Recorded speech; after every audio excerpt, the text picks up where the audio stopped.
بسم اللہ الرحمن الرحیم السلام علیکم۔ وقت میں ملتا ہے جب حضرت موسیٰ علیہ السلام اور آپ کے بھائی حضرت ہارون علیہ السلام کو میدان طیہ میں گزرے 30 برس ہو چکے تو ایک دن حضرت موسیٰ علیہ السلام پر اللہ عز و جل نے وحی نازل فرمائی۔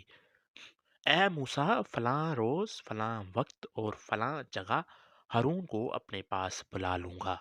وحی کا نزول کے بعد حضرت موسیٰ علیہ السلام اس دن کا انتظار کرنے لگے۔ جب مقررہ دن آن پہنچا تو آپ نے اپنے بھائی ہارون سے فرمایا، چلیے اس میدان سے فلاں جگہ کی طرف چلتے ہیں۔ بس یہ دونوں حضرات نکلے اور ایک میدان کی طرف چل دیے۔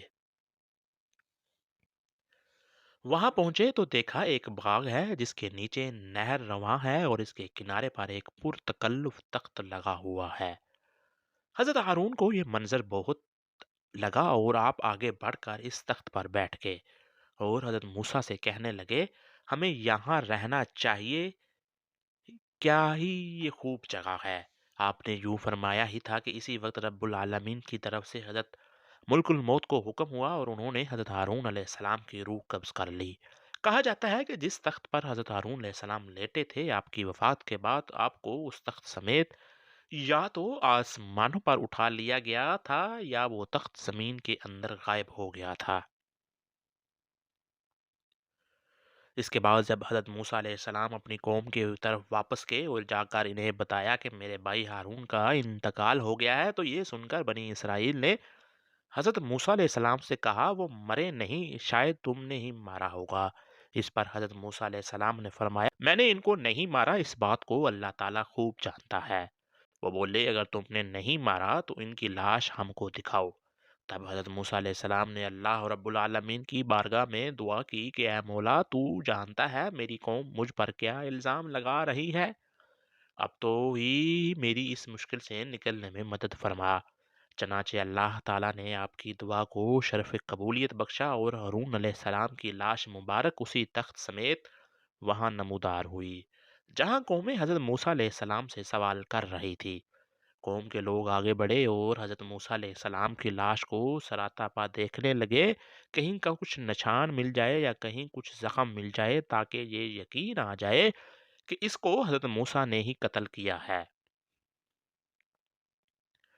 لیکن انہیں حضرت ہارون کے جسم پر کوئی زخم کا نشان نہ ملا۔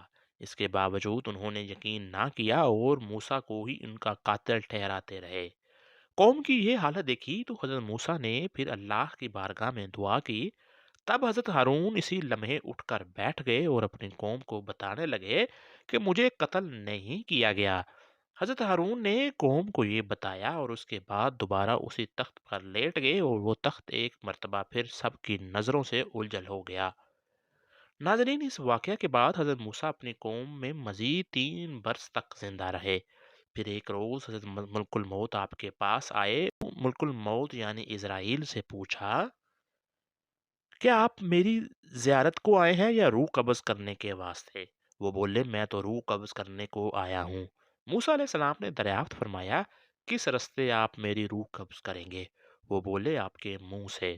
موسیٰ علیہ السلام نے فرمایا، آپ کو معلوم ہونا چاہیے اس منہ سے میں خدا سے کلام کرتا رہا ہوں۔ انہوں نے کہا، اچھا، میں آنکھ کے راستے روح نکال لوں گا۔ موسیٰ نے فرمایا، آنکھ سے میں نے خدا کا نور دیکھا ہے۔ انہوں نے کہا، اچھا، ہم پاؤں سے نکال لیں گے۔ تو موسیٰ نے فرمایا، میں پاؤں سے چل کر کوہ طور پر جاتا تھا۔ انہوں نے عرض کیا، اچھا، پھر جیسے خدا کا حکم ہوگا آپ کی روح قبض کر لوں گا۔ یہ سن کر موسیٰ علیہ السلام جلال میں آ گئے اور فرمایا، اے ملک الموت، کتنے ہی کلام میں خدا نے اسے بالواسطہ کیے اور کوئی بیچ میں واسطہ نہ تھا۔ بس اس ذات کی قسم، میں جلدی جان دینا اپنی تسلیم نہ کروں گا اور خداوند قدس سے میرا اور بھی سوال ہے۔ ملک الموت یہ سن کر واپس چل دیا، اللہ کی بارگاہ میں عرض کیا، یا رب العالمین، تو خوب جانتا ہے جو موسیٰ علیہ السلام نے مجھے کہا ہے۔ اس کے بعد اللہ نے حضرت موسیٰ پر وحی نازل کی اور فرمایا، اے موسیٰ، تو ہماری طرف آنے کو راضی نہیں ہے؟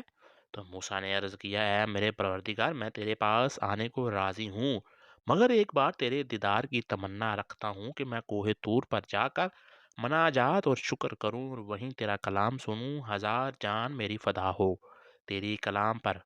پس حضرت موسیٰ نے خدا کے حکم سے کوہ طور پر جا کر عرض کیا،